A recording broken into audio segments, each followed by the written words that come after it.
ভিডিওটিতে ক্লিক করার জন্য আপনাদেরকে জানাই অসংখ্য ধন্যবাদ। আপনারা দেখছেন আপনাদের প্রিয় YouTube channel West Bengal DA salary. West বেঙ্গলের ডিএর আপডেট এবং বেতন বৃদ্ধির আপডেট প্রত্যেক দিনের জন্য পাবেন, তাই অবশ্যই চ্যানেলের সাথে থাকুন। চ্যানেলটিকে সাবস্ক্রাইব করে পাশে থাকা বেল আইকনটিতে প্রেস করে রাখুন পরবর্তী নতুন আপডেট পাওয়ার জন্য।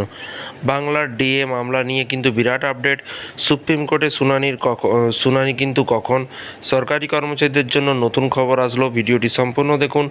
গত 2.5 বছর ধরে প্রায় 17 বার ডিএ মামলাটি শুনানি পিছিয়ে সুপ্রিম কোর্টে। এই পরিস্থিতিতে বাংলার ডিএ মামলা নিয়ে কিন্তু বিরাট আপডেট। সুপ্রিম কোর্টের শুনানি কখন? তো চলুন এখানে বিস্তারিত কি বলা হয়েছে।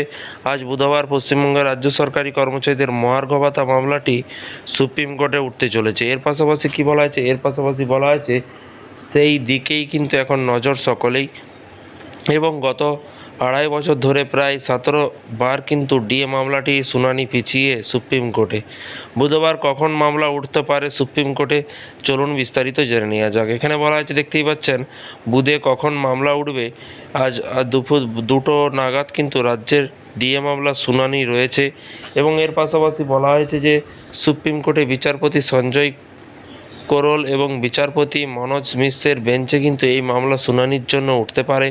এবং এর পাশাপাশি কজলিস্ট অনুযায়ী কিন্তু শীর্ষ আদালতে 15 নম্বর কক্ষে 2 বিচারপতির ডিভিশন বেঞ্চে কিন্তু মামলাটি রয়েছে।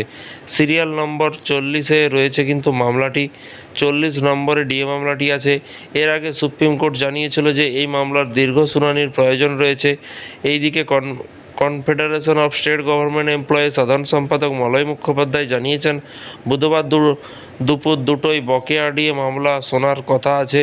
সেই মামলা শোনার জন্যই কিন্তু মোটামুটি 55 মিনিটের মতো সময় থাকবে।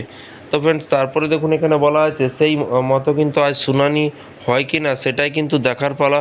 শুধু সময়ের অপেক্ষা। 55 মিনিটের ব্যাখ্যা দিয়ে সাম্প্রতিক মলয় মুখোপাধ্যায় বলেন, দুপুর 3টে থেকে বিকেল 4টে পর্যন্ত একটি স্পেশাল বেঞ্চে অন্য মামলা শুনবেন বিচারপতি কারোল। এবং এর পাশাপাশি আরও বলা হয়েছে, তাই অনুমান করা হচ্ছে যে এই মামলার জন্য 55 মিনিট পর্যন্ত সময় থাকবে। আজকে শুনানির এই মামলা ফয়সালা হয়ে যেতে পারে বলে কিন্তু আশা করা হচ্ছে বা আশা প্রকাশ করছেন তিনি। তো ফ্রেন্ডস, বিষয়টি বুঝতে পারছেন। এই ছিল আজকে একটি ছোট্ট আপডেট। ডিএ সরকারি কর্মচারীদের ডিএর নতুন আপডেট পেতে অবশ্যই চ্যানেলটিকে সাবস্ক্রাইব করে রাখুন পরবর্তী নতুন আপডেট পাওয়ার জন্য। ভালো থাকবেন, সুস্থ থাকবেন এবং নিজের খেয়াল রাখবেন। Thank you.